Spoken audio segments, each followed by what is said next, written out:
Okay, we are back. There was some technical error, so we delayed by 5 minutes. So without wasting any further time, we will quickly start the session today with our prayers. Request Sindhuja to please share the PPT for the Mangalacharana prayers.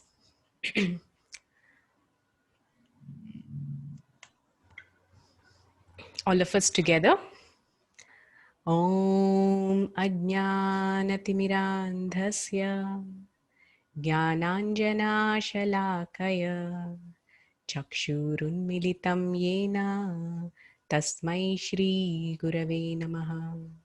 Sri Chaitanya Manobhishtam Sthapitam yena bhutale Swayam Rupa Kadamayam Dadati Swapadantikam Vandeham Shri Guroh Shri Yutapadakamalam Shri Gurun Vaishnavamscha Shri Rupam Sagrajatam Sahagana Raghunathanvitam Tam Sajivam Sadvaitam Savadhutam Parijana Sahitam Krishna Chaitanya Devam Shri Radha Krishna Padan Sahagana Lalita Shri Vishakhanvitamscha Namaum Vishnupadaya Krishna Preshtaya Bhutale Srimate Bhaktivedanta Swami Niti Namine Namaste Saraswate Deve Kauravani Pracharine Nirvisesha Shunyavadi Paschatya Deshatarine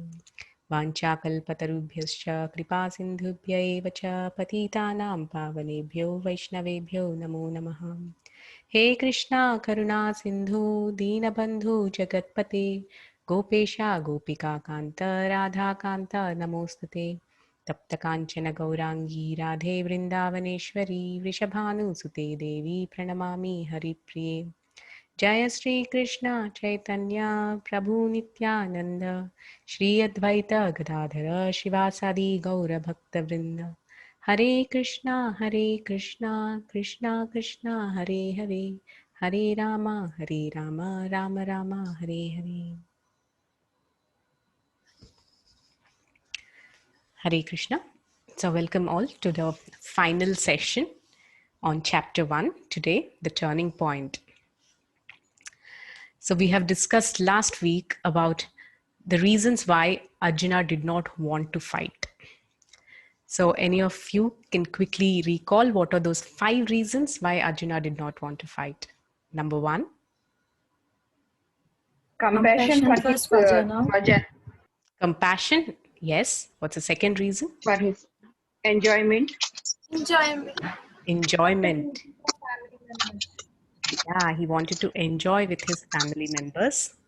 What's the third reason? Out of fear of sinful reactions. Excellent. Out of fear of sinful reactions. What's the fourth one? Destruction of family traditions. Yes, because of the incoming destruction of family traditions, which he could see so clearly. And what's the fifth reason why he did not want to fight? Indecision. Indecision. He could not make up his mind. So last week we have discussed in detail about the compassion. So we discussed about how, Arjuna, the difference between the weakness of heart and the softness of heart. So a simple question. So what was Arjuna showing? Was he showing weakness of heart or the softness of heart? Softness of heart. If you carefully go through the purports of these particular verses, in some places, Srila Prabhupada writes that Arjuna was succumbing to the weakness of his heart, born out of attachment to his family members. The same Prabhupada is writing in other purports that Arjuna had a genuine softness of heart because he was a devotee. So how do you reconcile these both?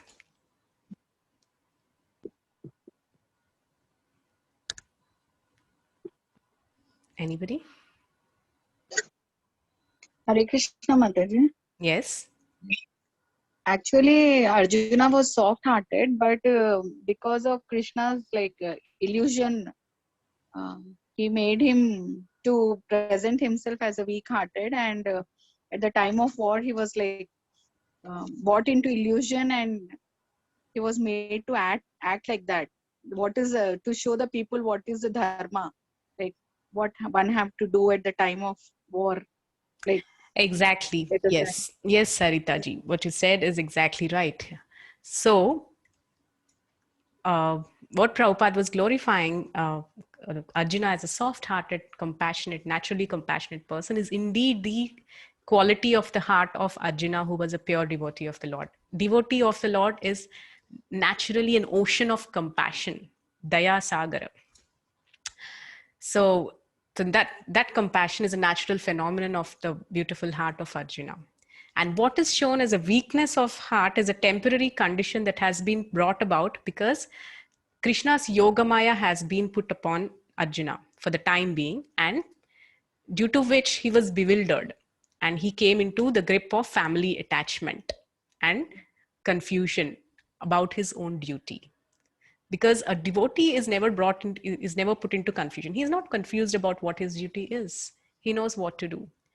But in this particular situation, Arjuna was temporarily put into that bewilderment or confusion of his duty by Krishna himself, so that Bhagavad Gita is actually spoken, so that today you and all of us can sit together and understand what is the science of life.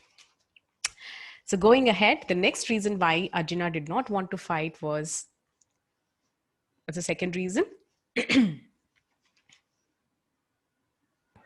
Enjoyment. Yeah, enjoyment. He wanted to enjoy with his own family members. So that is from verse 31 to 35. So we will recite these verses today. Text 31.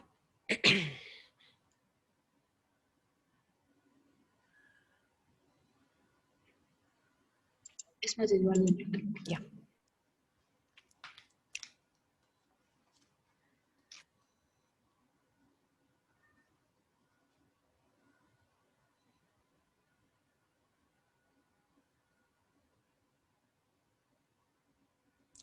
Yes. न च श्रेयोनुपश्यामि हत्वा स्वजनमाहवे न काङ्क्षे विजयं कृष्ण न च राज्यं सुखानि च. One of you.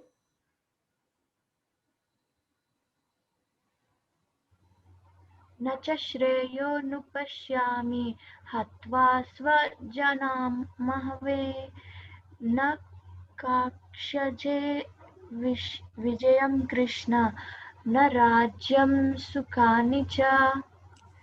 Translation. I do not see how any good can come from killing my own kinsmen in this battle. Nor can I, my dear Krishna, desire any subsequent victory, kingdom, or happiness. So here Arjuna is speaking about how he is not able to see any good coming out of this whole massacre. So in this way, Arjuna was telling Krishna how, this whole fight is not going to bring about any good to anybody.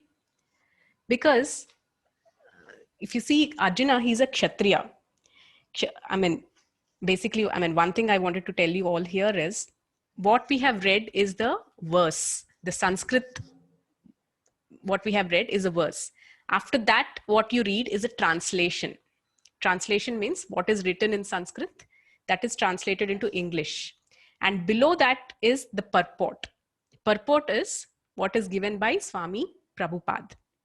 So when you are reading Bhagavad Gita, you have to read these three: the verse as it is spoken by Krishna, the translation, the word-to-word translation, and after the translation is a purport. Purport means the inner meaning of what the translation is, what the verse is all about. So in this purport, Prabhupada writes that without knowing that one's self-interest is in Vishnu, conditioned souls are attracted by bodily relationships, hoping to be happy in such situations. In such a blind conception of life, they forget even the causes of material happiness. So basically, why Prabhupada is saying so is, here Arjuna was reluctant to fight. Why was he reluctant to fight? Because he knows that once this fight happens, the entire opposing members, both his own kinsmen on the other side, all the men who have come to fight, everybody is going to be killed. And something very interesting here is, the people who are killed in the battlefield, especially if it is a dharma yuddha, that is the war that is in which the purpose is the establishment of dharma, and which is done as per the desire of the Supreme Lord Krishna himself. And the warriors who die in such a battlefield, they go directly to the planet of sun. Sun god. It's not so easy to go to sun planet. I mean, I don't think any of you have heard of people going to sun. We've heard of people, like Neil Armstrong, etc., landing on the moon. Actually, there's a big whole hoax about even the moon landing and the NASA, etc. I will talk about this sometime later, but today I will just talk about going to the sun planet. Sun planet is a very superior planet, much superior to Earth in the terms of facilities and the consciousness of the people there. They're very advanced people living on the sun planet. Not everybody can go to sun. Who can go to sun? The people who die on the battlefield, the real courageous, victorious men. And even some sannyasis who have performed severe austerities and lived the life according to the principles of sannyasa, they are eligible to go to sun planet, not everybody. So by fighting this battle, in fact, Arjuna is not doing any harm, because the people who die here are going to go to ascend to the sun planet, which is a very higher elevation of a soul. Because Earth is supposed to be a middle planetary system. Sun is much higher. So it's a promotion actually for a person to go up to the sun planet, because there are less number of the problems that we face on Earth. Such problems do not exist on the sun. So all these people who are going to die, they're actually going to go to the sun planet. And on the other hand, Arjuna feels that he is going to be here, who wins the battle, and he has the entire kingdom to enjoy. But whom would he enjoy it with? He has nobody. Like all his own kinsmen, Swajana, everybody, when they are gone, whom will he enjoy this kingdom with? So that was his pain. That was his reluctance to fight. Yes, I'm going to be crowned, the king, or we are going to be crowned the kings of this whole planet. But whom will we enjoy it with? When I don't have somebody to enjoy with, so what's the purpose of this whole fight? It's not going to give any happiness as a result. So that's one of this reluctance to fight. So yeah, text 32 to 35. Kimno Rajena, Sindhuja, text 32 to 35. Yeah. Kimno Rajena Govinda, Kim Bhogay Jivitena Va, Yeshamarthe Kangshitammo, Rajyam Bhoga Sukhani Cha.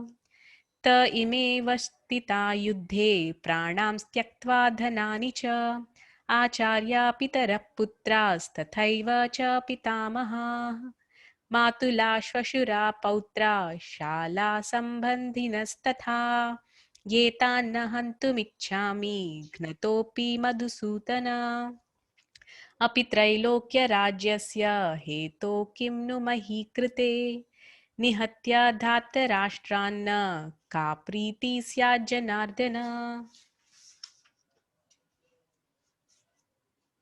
It's somebody.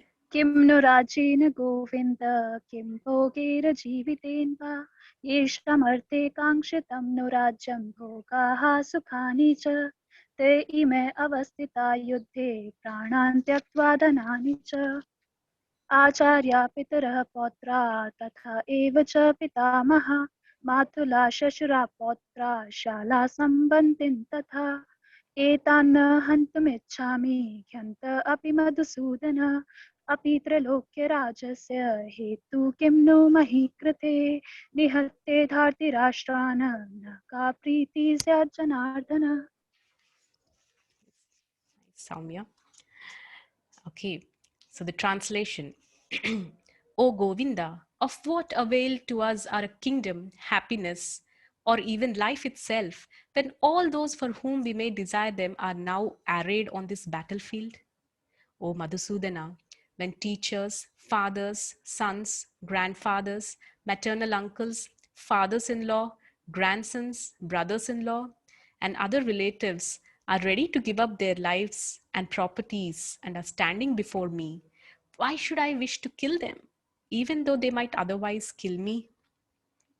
O maintainer of all living entities, I am not prepared to fight with them, even in exchange for the three worlds, let alone this earth.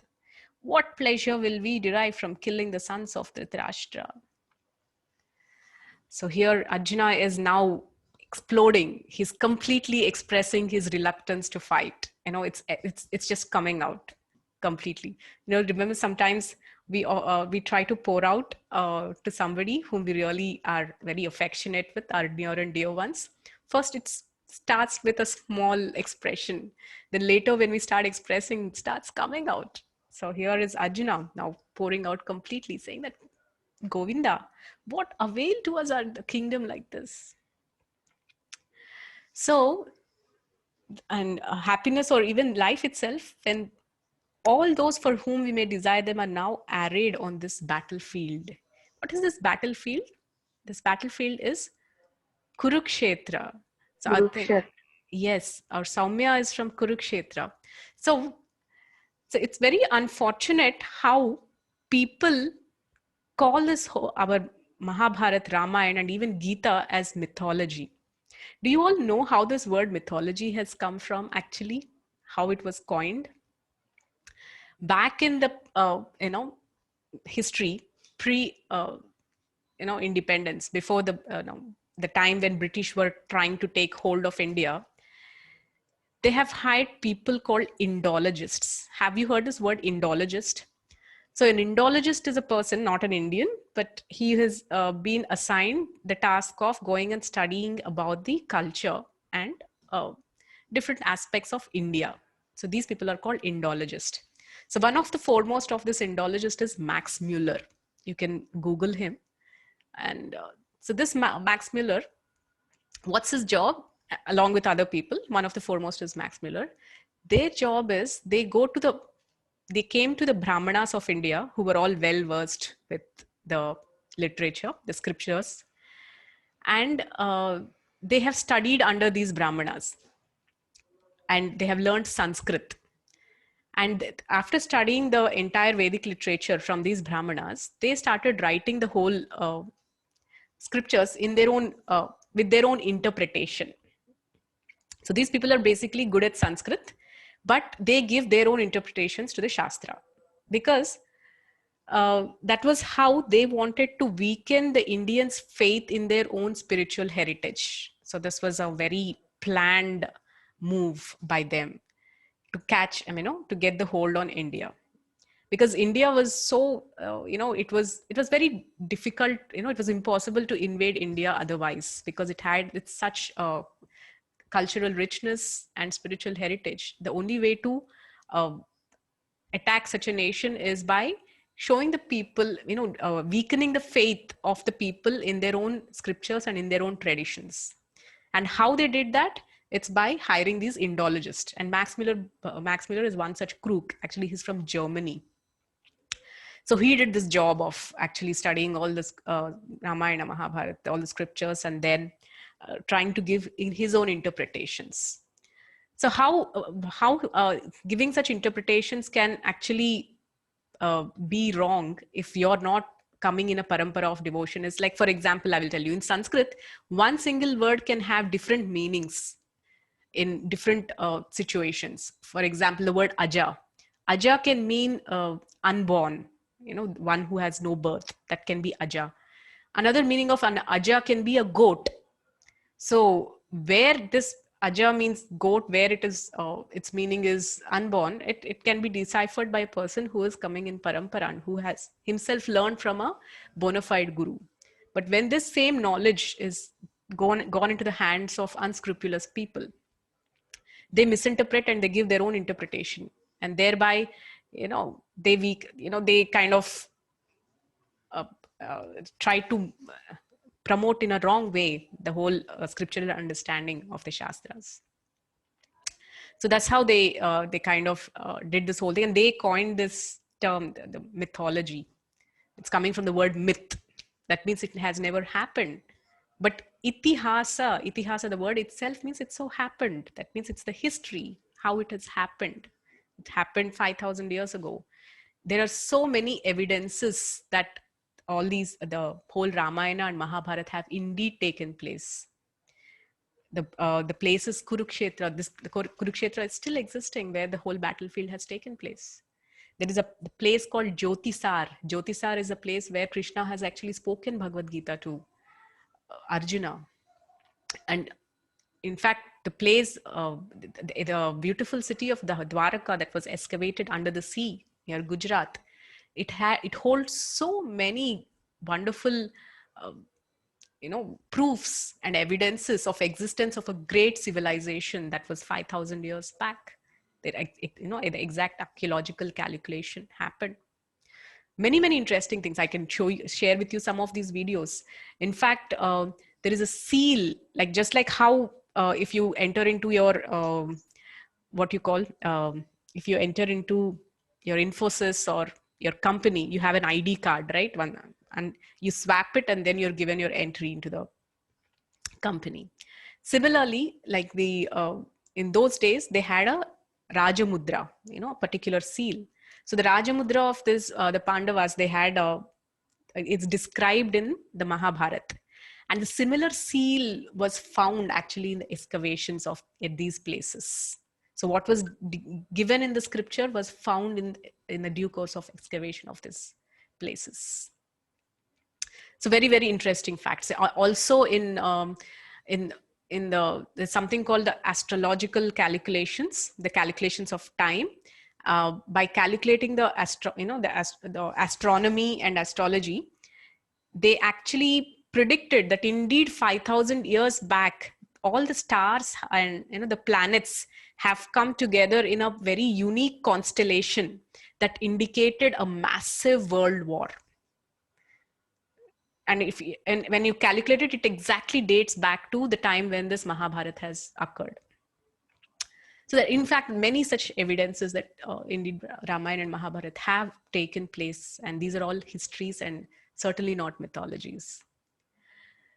So unfortunately, the word mythology it's so prevalent. If you go to any school and talk about Ramayana and Mahabharata, they say, oh, they are the mythologies of India.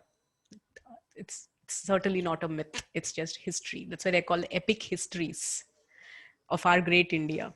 History, Mahabharata. Maha means Bharat. Bharat is India. Mahabharata itself means the history of greater India. So yeah, so that's something about the whole Mahabharata. And unless we understand this point, we even try to conceive of Gita also as some kind of a mythology, some kind of a conversation that took place between two people 5,000 years back, if that's how you take it as history. But even if you take it as mythology, it's like, yeah, some conversation of what relevance is it to me? But no, it has a relevance to us today in life. So let's see. Here Arjuna is calling Krishna as O Govinda. Yeah, my dear Govinda. Of what avail is this kingdom to us? It's not going to give us any happiness. So here Arjuna is talking about happiness. So we all do whatever we do for enjoyment, right? So whatever we do with whatever we plan in life is also because we are planning to create a situation or be in a situation where we can enjoy. That's the whole purpose of our planning. Whether we are planning for a good career, or we are doing some nice financial planning for the home or family members. We plan a lot, right, in different dimensions. So what's the whole purpose of that planning? Is that eventually we get into a situation or position where we enjoy individually or more often collectively as a family. So here it's interestingly, Arjuna is also trying to do the same. And Prabhupada has called it as the typical calculation of material life. So, and Govinda, and he's trying to make Krishna like, for example, we all pray to the Lord, right? We generally pray to the Lord for various reasons. Oftentimes, what is the reason we pray to the Lord? The reason is that we want some desire to be fulfilled. Yes, that I mean, just remember the most recent prayer you have ever made to the Lord. What is that prayer? What is the content of that prayer? So oftentimes, if we see that the purpose and the content of the prayer is, I am in need of something and it needs to be fulfilled, and God only you can help. So what we are trying to, there's nothing wrong. In fact, Krishna calls these people who approach him out of, distress and all are indeed good people. Krishna appreciates people who approach him for even out of any desires. But then, what is real devotion? Devotion is not about what brings satisfaction to me and that God has to fulfill that. No. Devotion means what brings happiness to God. I want to do that. Did we ever think of it in this way? It's not about me and what makes me happy, and that God is up there as an order supplier to fulfill this desire of mine. And if he does so, I believe in God and I do something in return for him. So that's what, Tirupati temple has such a big hundi where people put so much of money. Why? Because they're happy that, the Lord has fulfilled their desire and they put the money in the hundi. And that's what our whole Balaji of Chilkur is famous for, because he grants benedictions for visas to America.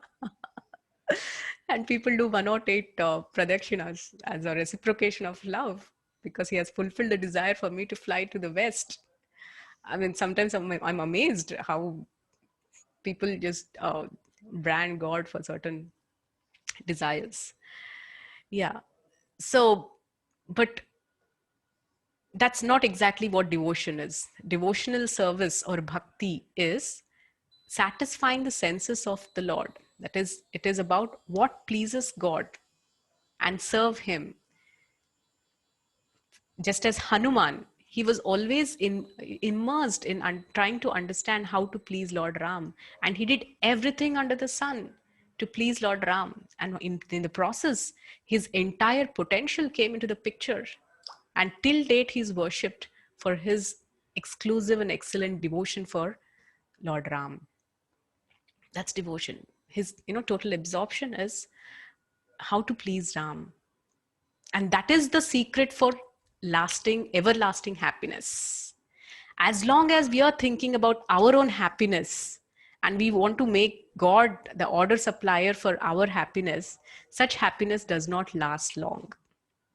Because we get what we deserve, the small, whatever good karmas we do, we are paid accordingly and we get as much in return. That's it. But when you step out of that and just think in terms of what can I do for God, instead of thinking what God should do for me, that's when our devotional life begins. How may I serve you? Actually, that's the whole meaning of the Hare Krishna Maha Mantra. Hare Krishna, Krishna Krishna, Hare Hare, Hare Rama, Rama Rama, Hare. That is Hare. Hare is the internal potency of Lord Krishna. Or in other words, Srimati Radharani. Krishna is Krishna, the Supreme Personality of Godhead. So when you're saying Hare Krishna, that means you're approaching Lord Krishna through the mother Hare, and you're requesting the internal potency of the Lord to engage us in the service of Krishna. Because when the soul is engaged in the service of Krishna, he is in the best position. That is his original position. Jivera Swarupa hoy Krishnera Nityadas. The original position of the living entity is to always be rendering loving service in devotion to the Supreme Lord. And to the degree that the soul is situated in that position, to that degree the soul experiences unlimited, uninterrupted happiness. And that gives the complete satisfaction. This is what is stated in Bhagavatam. Yeah. Sabai pumsa paro dharmo yato bhakti radokshje ahaituki apratihata yayatma suprasidati. Ahaituki apratihata. Whenever a person renders ahaituki, that is unmotivated and uninterrupted devotional service, that is when the soul is completely satiated, suprasidati. That's when a person attains the highest fulfillment of bliss. So we all look at yogis and the sadhus, I mean the genuine yogis and sadhus as people, they have renounced this world, and we have a very sad vision of them. They don't enjoy it all. But the truth is, these yogis and sadhus, the genuine yogis, they are connoisseurs of pleasure. They are not happy with the ordinary pleasures that we are all running after. They seek a higher pleasure. This is called a transcendental pleasure. And how do they attain to that pleasure? By trying to satisfy the senses of the Lord, Govinda. So that's so here. But Mataji, Yes, Saumya. Mataji, Yes. Hanuman and Arjuna have God in form of a Sakar Roop, Mataji, but we don't have. So how we can satisfy God's desire, or how we can serve Him? That's an excellent question, Saumya. Very nice question. So Saumya has asked that, in case of Arjuna or Hanumanji, they could see the Lord directly. So what about us? So for everybody, the Lord appears in the form of his will. Who is actually Guru? Guru is the person who carries the will of the Lord in this material world, even in the absence of the Lord, in his Sakshat Swarup. So for example, what is the Yuga Dharma of Kali Yuga? The Yuga Dharma of Kali Yuga is Nama Sankirtan. Chanting, yeah. So there are 4 yugas, right? What's the first yuga? Krita Yuga or the Satya Yuga. Then there is Dwapar Yuga. Krita Yuga, Treta Yuga, Dwapar Yuga, and Kali Yuga. So Krita Yuga or Satya Yuga, the Yuga Dharma is performing. What is the Yuga Dharma of Krita Yuga? Tapasya. Yeah. Just you're born, then just go and perform tapasya, and then that's the process of self-realization. Then in Treta Yuga, the process was performing yajnas, sacrifices. Then in Dwapar Yuga, the process was deity worship. The Yuga Dharma was deity worship. Similarly, in Kali Yuga, the Yuga Dharma is chanting the holy names of God. Simply by chanting the holy names of Lord, one can attain the supreme perfection. So this is Yuga Dharma. So in every Yuga, there is a Dharma that is to be performed. And simply by performing that Dharma, a person attains, purifies oneself and attains perfection. And what is that perfection? A person goes back into the association of the Lord. So why? Because why is that Arjuna and Hanumanji are associated with, the Lord in person? Because they are very pure souls. They are great souls. They have purified their life completely. They're free of any contaminations. They have only one mission in life: to love and serve the Lord with all one's heart and soul. So even we have that process, the process by which we attain to that position of actually being in the physical presence of the Lord, face to face, and to serve him. And what's the process? The process is you perform your Yuga Dharma. And that Yuga Dharma is the chanting of the holy name. Kaler dosha nide rajan astir eka mahaguna kirtanadeva krishnasya mukta sangasya param vrajet. In the age of Kali is full of many faults. It's an age of quarrel and hypocrisy. But there's only one good thing about this age of Kali. Simply by chanting the holy names of God, one can attain liberation. So the next question you're asking is, how do I know how to serve the Lord? It starts with that beautiful thought. Serve, actually chanting of the holy name is a service. That service is reconnecting yourself to the Lord. And you serve the Lord by performing your duty. This whole Bhagavad Gita is all about that. Performing your duties in consciousness of Krishna, in consciousness of God. You don't have to do anything. You don't have to leave everything and go to Himalayas or nothing. Be where you are. You're a student, be a student. You're a housewife, be a housewife. You're working somewhere, please continue. But do your dharma in consciousness of the Lord. That's all. Just add plus K. That's it. Krishna is your life. That itself is your service to the Lord. So add that 1 to all the zeros. That's about it. And how to do it? Actually, it requires a teacher or guidance. So that's the reason why I have created all the subgroups of Gita Magic based on, because that gives a detailed instruction about how in your own particular situation, how I can apply these principles in my life. So it's a very laudable question that you have asked, Soumya, and step by step, it's in a gradual progression. That's what the whole process of yoga is about. Yoga means what? It's reconnecting yourself to the divine. Yuj, yoga comes from the word yuj. Yuj means connecting, reconnecting. So what are the different types of yoga? That we will do it in the 6th chapter. And what is the culmination of all the yogas? That we will do in the 6th chapter. So reconnecting to the Lord it's a process. So you reconnect to the Lord and thereby serve with all your body, mind, and words by offering your love and devotion. So your own studies, you're doing your BTech, right? Yes, Mataji. Yeah, your own BTech, that can be transformed into a devotional service to the Lord. Very much. Okay. So I'll get into the details, probably one-on-one. Thank you, Mataji. Yes. Yeah. And so here is Arjuna, who is calling Krishna as Govinda. That means he's expecting Krishna to satisfy his senses. But the process of devotion is otherwise. One has to satisfy the senses of the Lord. And that is the means of attaining to the real enjoyment that is lasting. So, basically, Arjuna was reluctant to fight. But Krishna wanted Arjuna to fight. Why was Krishna so, wanting Arjuna to fight? In fact, actually it is said that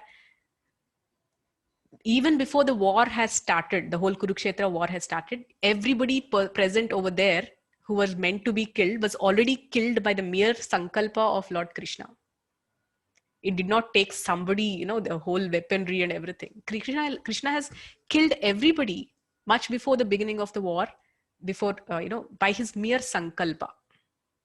That is Krishna.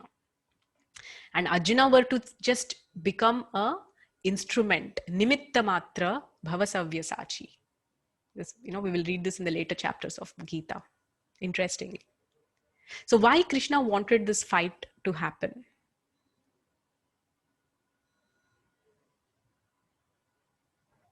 To establish dharma.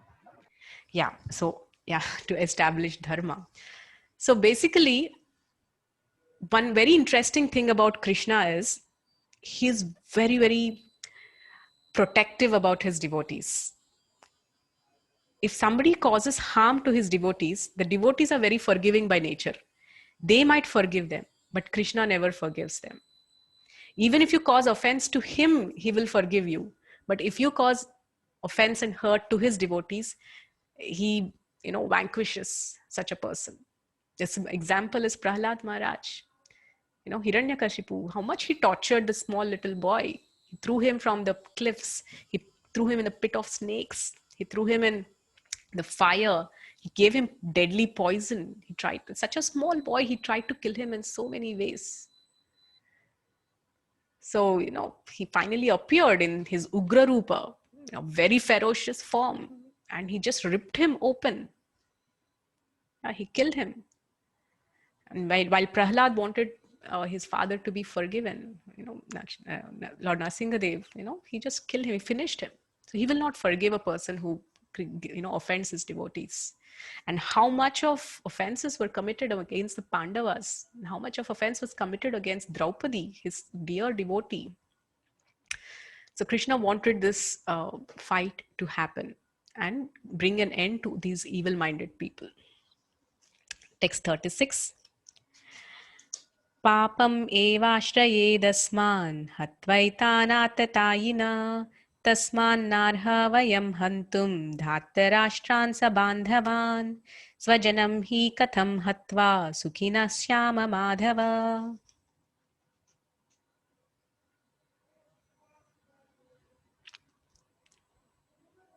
Yes. पापम् एव आश्रये तस्मान् हत्वा एतान् आर्ततायिनः तस्मात् न अर्हा वयं हन्तुं धार्तराष्ट्रान् स्वबन्धवान् स्वजनं हि कथं हत्वा सुखिनः स्याम Madhav. Translation: Sin will overcome us if we slay such aggressors. Therefore, it is not proper for us to kill the sons of Dhritarashtra and our friends. What should we gain, O Krishna, husband of the goddess of fortune? And how could we be happy by killing our own kinsmen? So from now on, we're going to speak about the third reason why Arjuna was reluctant. The third reason why he did not want to fight is because of fear of sinful reactions. So here is he's telling that sin will overcome us if we slay such aggressors. So according to Artha Shastras, there are 6 types of aggressors who can be actually killed. So who are these 6 types of aggressors? Number 1, a person who administers poison. Number 2, a person who the person who sets fire to one's house. Yeah. Number 3 is an aggressor who plunders somebody's wealth. And 4th is a person who usurps a person's land. Yeah. And 6th, I think, the 3rd one is a person who attacks with deadly weapons. And the 6th person is the person who kidnaps somebody's wife. These are the 6 types of aggressors, and somebody comes under any of this category, they have to be killed and punished, given death sentence. In fact, this is what is stated in the Artha Shastras. So in the whole Mahabharata episode, so can you actually, all the Kauravas have performed all these 6 kinds of aggressions against the Pandavas. For example, administering poison. What was the episode? For Bhima, they gave poison. Yes. Yeah. Bhima was administered poison by Duryodhana. Yeah. So already first one. Second aggression. What is the second aggression? By, putting somebody's house on fire. What was this episode? Lakshagriha. Lakshagriha, when all the Pandavas were sent to Varnavrat, saying that there is going to be a puja of the family, and only Pandavas were sent there, and they were put in a house of lakka. This lac is a combustible material, and the whole house was put on fire. The whole palace was put on fire. They planned the mass massacre of all the Pandavas. So the second type of aggressor is one who puts their house on the fire. The third type of aggressor is one who attacks with deadly weapons. Here they are, all of them are standing with deadly weapons. And many a times, even when the Pandavas were in the Aranyavas, Duryodhana tried to come with all his, some of his people to show off. And on the other hand, and interestingly, every time the Kauravas tried to, do injustice to the Pandavas, the fate has it that it made the Pandavas much more stronger and stronger.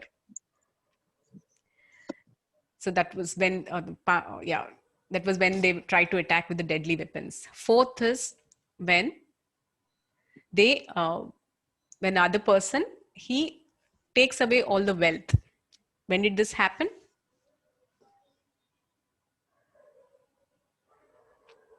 When did the Kauravas take away the wealth of the Pandavas? During the Gambling. dice game. Yeah, during the gambling match. No, Duryodhana, he was so envious of the Pandavas after the Rajasuya sacrifice. Because I don't know, the fate has it that the Duryodhana was placed as at the gift reception in the Rajasuya sacrifice. And when he saw the kind of gifts Yudhishthir Maharaj was getting, he grew so envious. He couldn't handle it. My God, what are all these precious jewels that Duryodhana is getting? What are all these great horses that he's gifted? The greatest of, the silken cloths, and, the rarest of precious stones. The kind of gifts that he was getting, that Duryodhana couldn't handle it. And he was exactly placed at the gift reception. So that's why the blazing fire of envy, it just blazed so much. That's why he called him in the dice game, and through foul means he usurped their entire money, their entire wealth. So what's the fifth kind of aggressor? The person who, Kidnaps one's wife. oh, that is sixth kind. The fifth type of aggressor is the person who usurps the land of somebody. These days a lot of such stuff goes in the name of real estate. So a person who usurps somebody's land, he's an aggressor and he's worth being killed. So when this whole all the riches were taken, the entire land of the Pandavas, the Khandava-prastha, which is now Indraprastha, that entire Indraprastha was usurped by the Kauravas. And after they returned from the Agyatwas, they did not return. And who is the sixth type of aggressor? One who kidnaps one's wife. And of course, we all know the episode of Draupadi, how they kidnapped and tried to humiliate her. So, but Arjuna now was in a position that he wants to just forgive them. Why is it so? If you see in the history, Lord Ram, he was an exemplary king. He was a very, soft-hearted person. But when Ravana has, he was a sixth kind of aggressor. He kidnapped Sita. So Ram has put up a massive fight and he taught Ravana the lesson. But on the other hand, if you see Arjuna here, he was in the position of wanting to forgive and let go. Why? Because the aggressors who have done all these aggressions are none other than his own family people. So because they're his family men, Arjuna had this, it's not some kind of a, here what these six kind of aggressors and that these people are worthy of punishment is stated in the Artha Shastras. There are also some Shastras called the Dharma Shastras. So Dharma Shastras, they give more importance on saintly behavior. So Arjuna thought that, this is what is more called off from my side, because these aggressors are indeed my own family members, my own teachers, my own grandfather, my own brothers, my own cousins. So I should take this position of a saint and I have to forgive them. There are three kinds of people. There are Durjana, there are Sarjana, and there are saints. Durjana means they make others unhappy and they become happy. Their happiness lies in seeing other people unhappy. Then there are good people. Good people are those who see others happy and they're also happy. Sarve jana sukhino bhavantu. You are happy, I am happy, let's all be happy. That's good people. And there are someone who's beyond these two. They are called saints. And saintly people are those who are willing to undergo pain on their side, yet they want to see others happy. That's a saint.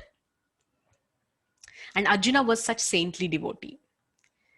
So he wanted to see, let go and forgive based on these principles of forgiveness, rather than considering the political emergency in that situation. So that was why he was reluctant to fight, thinking that on these grounds, I should forgive them and forgive and let go. If not, sin will overcome me because they are my own kinsmen.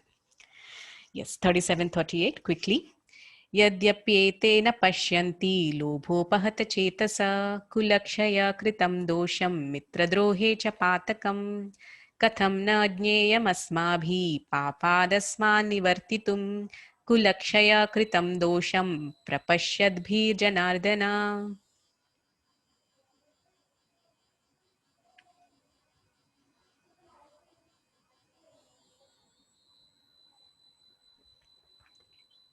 यत् अपि एते न पश्यन्ति लोभोपाहतचेतसा कुलक्षयकृतं दोषं मित्रद्रोहे च पातकं कथं न ज्ञेयम् अस्माभिः पापादस्मान् निवर्तितुं कुलक्षयकृतं दोषं प्रपश्याद्भिर्जनार्दन. O Janardana, although these men, their hearts overtaken by greed, see no fault in killing one's family or quarreling with friends, why should we, who can see the crime in destroying a family, engage in these acts of sin? So here Arjuna is able to oversee the evil consequences of the fight, and that is why he is wanting to, he was reluctant to fight. 39. Kulakshaye pranashyanti kuladharma sanatana dharme nashte kulam kritsnam adharmo bhivati uta.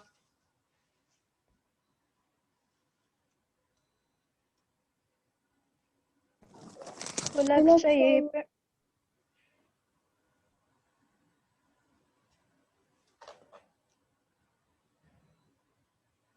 Yes.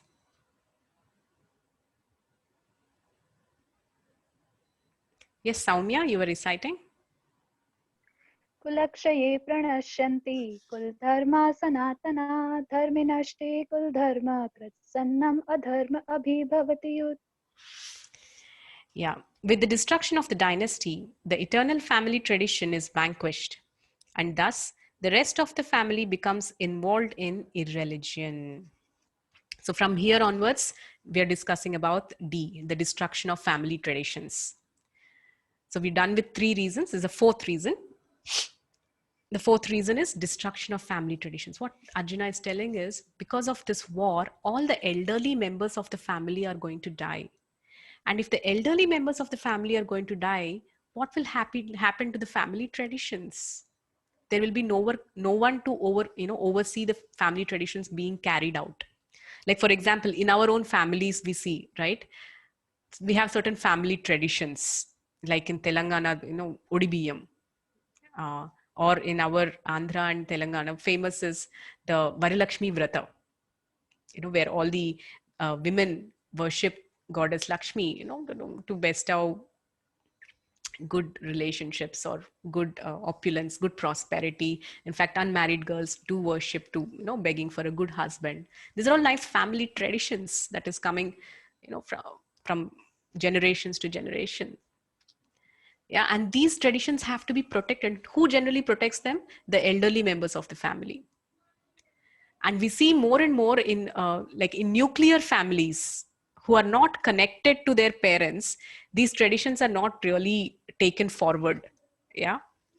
And on the other hand, we see those people who are either staying in a joint family or those who are well connected to their parents, their elders. These family traditions are nicely carried down. And these family traditions are very, very important because they give the culture to the entire family. And without such culture, children go haywire. They don't have a proper platform on which to be raised, and they feel and they fall an easy prey to the vulnerabilities of the material life, especially with the increasing media and so much of deviations and distractions present around. Without having proper family culture, the younger generations easily get distracted. And who are the people who uphold these traditions and who pass it on to the next generation? The elder members of the family. So Arjuna is saying, if they are killed, these family traditions are broken, and that will be a cause of great misfortune. Yeah. Mataji, Yes. Yes, I Soumya. want to ask about family tradition. Like on Ekadashi or Brihaspativar, we don't used to wash head, ladies. Mm-hmm. Mataji, is it relevant? This is probably particular to your the northern India, right? I don't know, it's not very prevalent in South India. So this could be a tradition. I mean, and you're asking me the reason why is it followed? Mataji, is it correct or? See, generally, I'll give you a general understanding. Ekadashi is a day wherein a person is more like today is Ekadashi. So Yes, Ekadashi, Mataji. yeah. So Ekadashi is a day which is supposed to be kept aside for exclusive devotional activities towards the Lord. There are two Ekadashis which come in a month. So there's something called Upavas. They say Upavas. Generally, Upavas means we translate it as fasting. But what is actual meaning of Upavas? Upa means close. Vas means staying. Staying close to what? Staying close to God.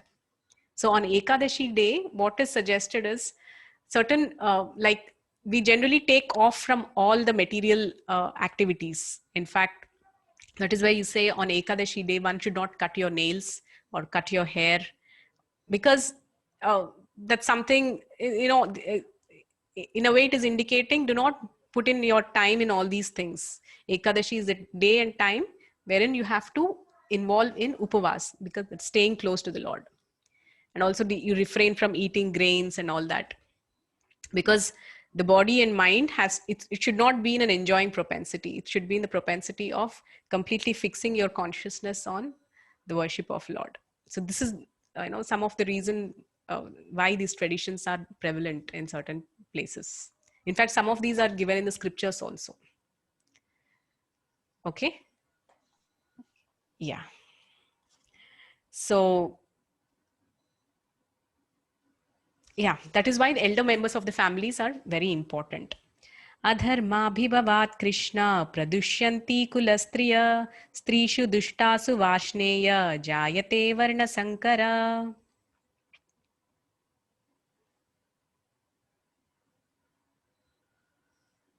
Yes, please read. अधर्माभिभवत् कृष्णा प्रदुष्यन्ति कुलस्त्रियः स्त्रीषु दुष्टासु वार्ष्णेया जायते वर्णसङ्करः. Jyotsna, right? Yes, Mataji. Yeah, I know. Very sweet. When irreligion is prominent in the family, O Krishna, the women of the family become polluted, and from the degradation of womanhood, O descendant of Vrishni, comes unwanted progeny. Very, very important. It's 7:08 now. Maybe I will take 10 more minutes because we have started a little late. I hope it's okay. And today we will not be having the question answer session because I've already taken some questions right now. So I will be going up to 7:20. I hope it's fine with all of you. Yes. Yes, Mataji. Yeah, and then we will, another 10 minutes, we will complete the plans. So here, the basic principle of prosperity for this world at large. What is the basic principle of prosperity? That is, there is good population. And how will there be good population? What is the source of good population? Good population means they're born out of good parents, especially a good mother. Women have the immense power to uphold the principles of dharma in this world. Yeah. And simply by performing their dharma with purity and with chastity, they can be the promoters of highest dharma. They can make this world the best place, a world of peace, a world of prosperity, simply by following their dharma. And on the other hand, whenever women are polluted or misdirected or become impure in their consciousness and conduct, that is the cause for degradation of the society. All of us know this truth. So women are indeed, the pillars, the very, very important foundational pillars for the society. Women are protected and pure. The society is flourishing with prosperity. So women are unprotected and they're unchaste, then the society is degraded. So why women are supposed to be protected? Why is that women are to be protected some of us cannot take this word. We need protection. Why is that women are supposed to be protected? Because women are very precious. Just like how children, they're very precious, they're very naive, and hence they have to be protected. So is it with women. Women are very naive and they have to be protected because they're very precious. Just like there is a diamond. If there is a diamond is not placed just anywhere in the house. It's treasured in a very, treasure house. So is it with women. So on the other hand, why I'm saying women are vulnerable and they can be easily carried away is because I'll give you a small example from history, recent history back in the 1926 from USA. Have you ever heard of something called the Torch of Freedom? You can Google this sometime. This is about the history of how the women's smoking has started, which has recently becoming such a big fad. You know how the women's smoking has all started? Earlier in the 1900s, even in the Western countries, smoking by women is considered to be a sign of degradation. Only a fallen woman would do that. If you see a cigarette dangling between the lips of a woman, it was a very obvious thing in the society that she is a low lady, prostitute rather.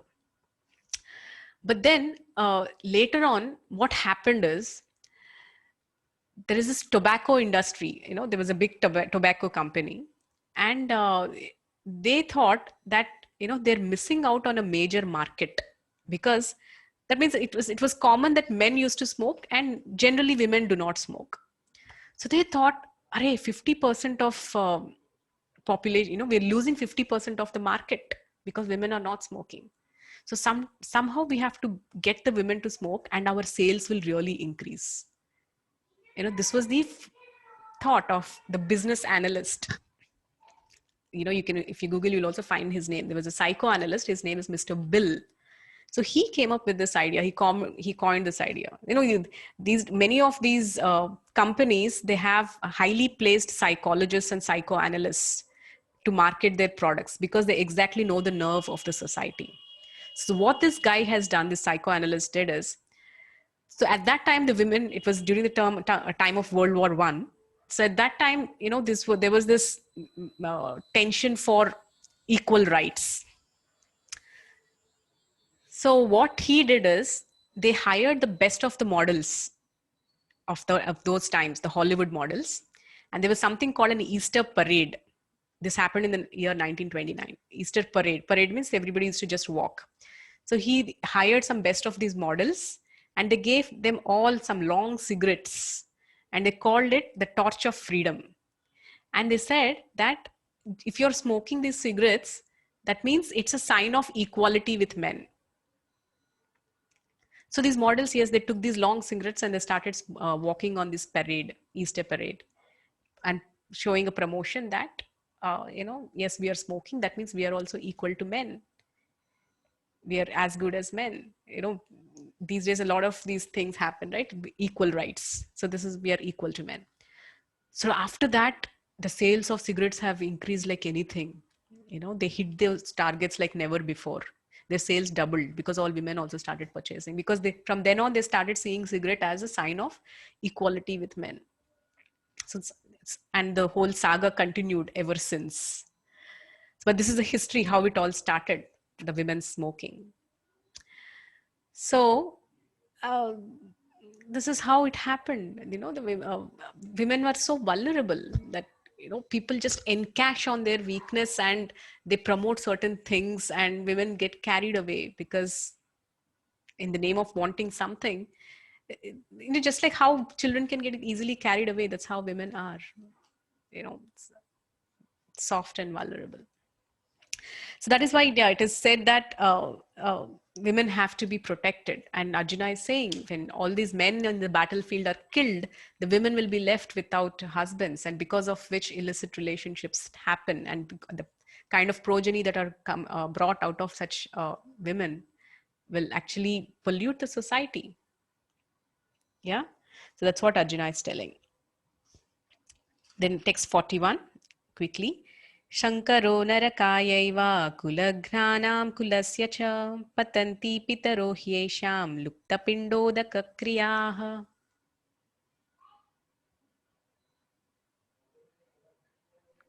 Sankaro narkayev kulghyananam kulasya cha patanti pitaro resham luptapindodakriyaha. An increase of unwanted population certainly causes hellish life both for the family and for those who destroy the family tradition. The ancestors of such corrupt families fall down because the performances for offering them food and water are entirely stopped. So Arjuna is giving the continuation. When such people are, family traditions are destroyed, there will not be people to offer the pinda. The offering of pinda is such an important thing. So these kind of activities will be stopped, because of which the ancestors who are there in the Pitraloka and all that, when the Lupta Pindodaka Kriya, when the pinda is not offered at the right time, and when they're not offered properly, the souls, they don't get the next body. They'll be dangling as ghosts. So, that kind of a far-fetched consequence is going to happen if this fight is going to happen. Yeah. दोषैरेतैकुलघ्नानां वर्णसङ्करकारकैः उत्साद्यन्ते जातिधर्मा कुलधर्माश्च शाश्वताः.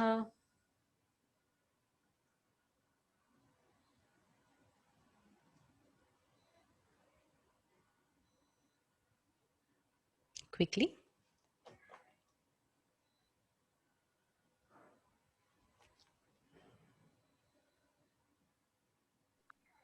दोषिरेते कुलघ्यानानां वंशङ्करकारकेः उत्साद्यन्ते जातिधर्माः कुलधर्माश्च शाश्वताः.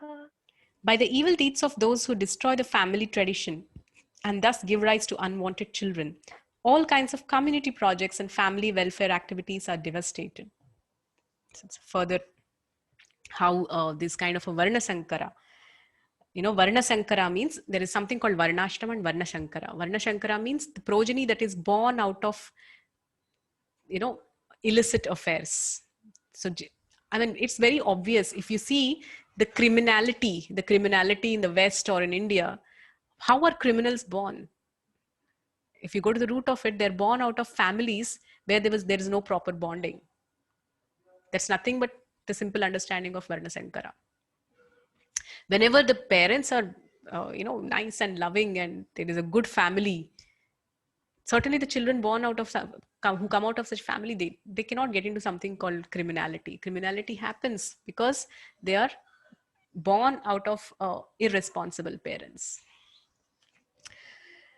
उत्सन्नकुलधर्माणां मनुष्याणां जनार्दन नरके नियतं वासो भवतीति अनुशुश्रुमा.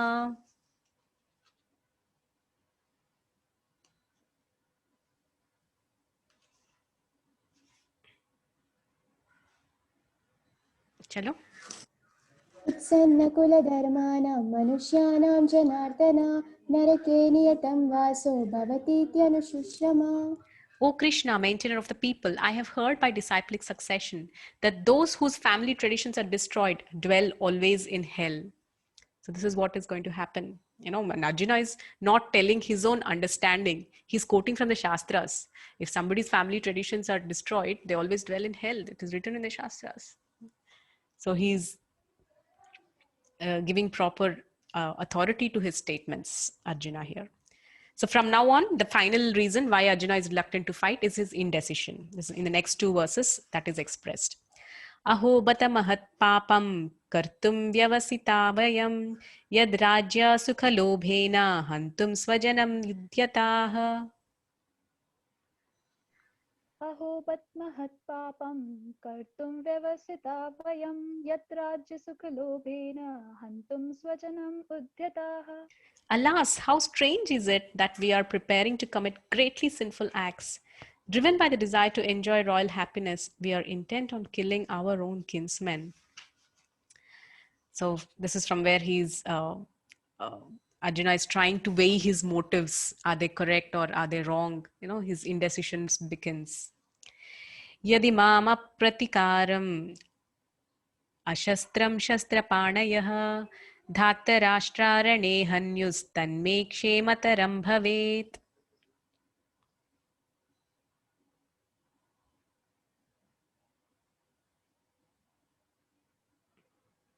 Yeah, Jyotsna?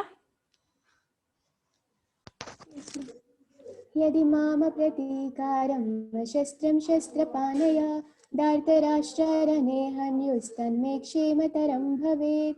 Better for me if the sons of Dhritarashtra, weapons in hand, were to kill me unarmed and unresisting on the battlefield. So this is the heights for a Kshatriya to say this. You know, that's how much Arjuna was just giving into the grief that was overwhelming in his heart. That he was so reluctant to fight that, actually once in the later verses, he starts saying that, I will rather go out as a mendicant and start begging rather than actually fight this war. That is how much I don't want this war to happen. He says, I would renounce all this and I would go away somewhere and, just lead the life of a mendicant. And the final verse, and saying this, what Arjuna did, now Sanjaya is telling Dhritarashtra.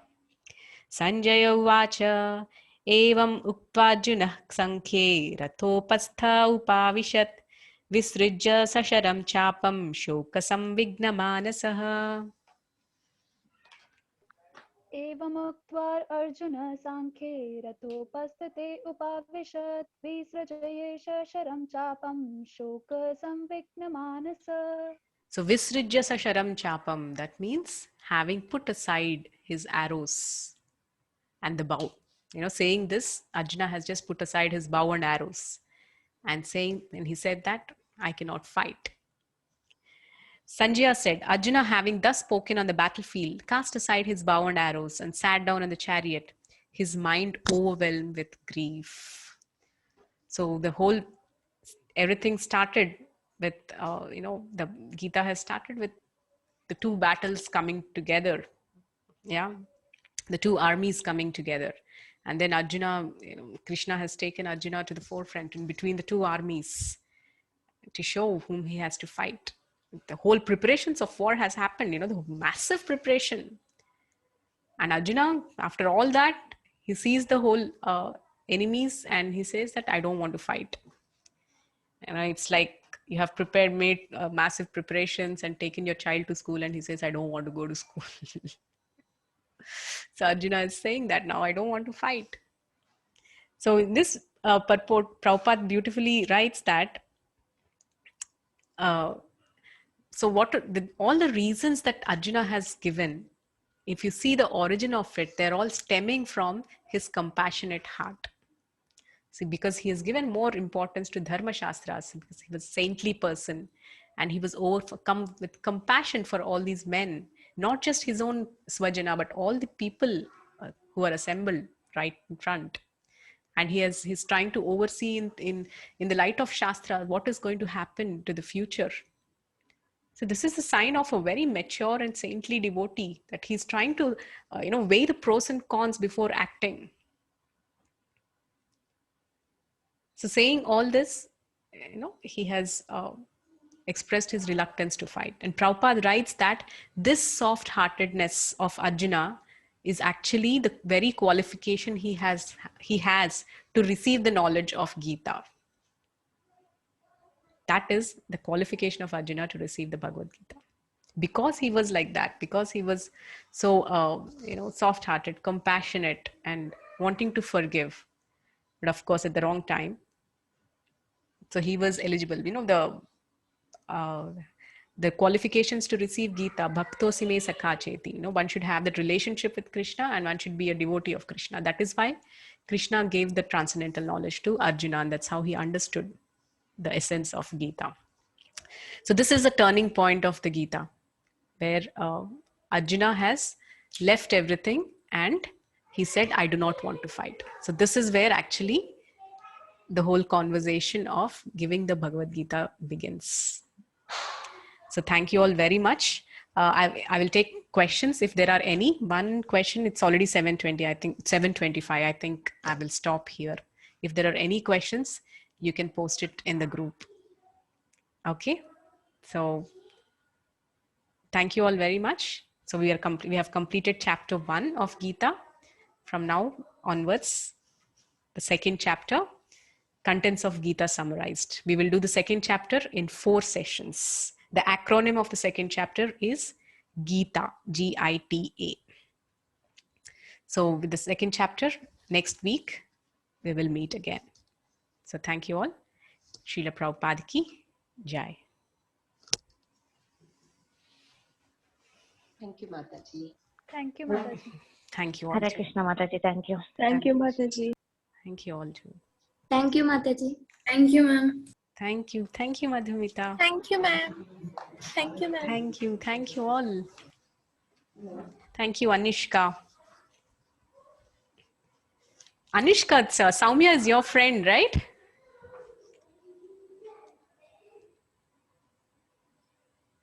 Is it? Yes, ma'am. Yeah. Last year we both were together. Actually, we dropped at Ellen, so we are friends. Yes, Mataji. We both are friends. Okay, nice. You dropped it, Ellen. What is Ellen? Mataji, it is a coaching institute. Acha, Ellen for okay. JEE For exams. J preparation. Okay. Yeah, yeah. Nice. Nice to be with all of you. So we'll meet. Arigu, what happened? None of you have answered the MCQs? Only few of you have answered. I've received only few answers. Was it too tough?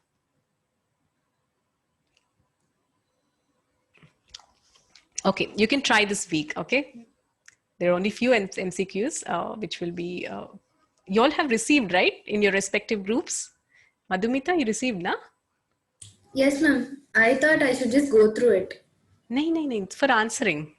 Okay, I'll do it, ma'am. Yeah, theek hai. Okay, fine. Then we'll meet you again next week. Thank you, Preeti.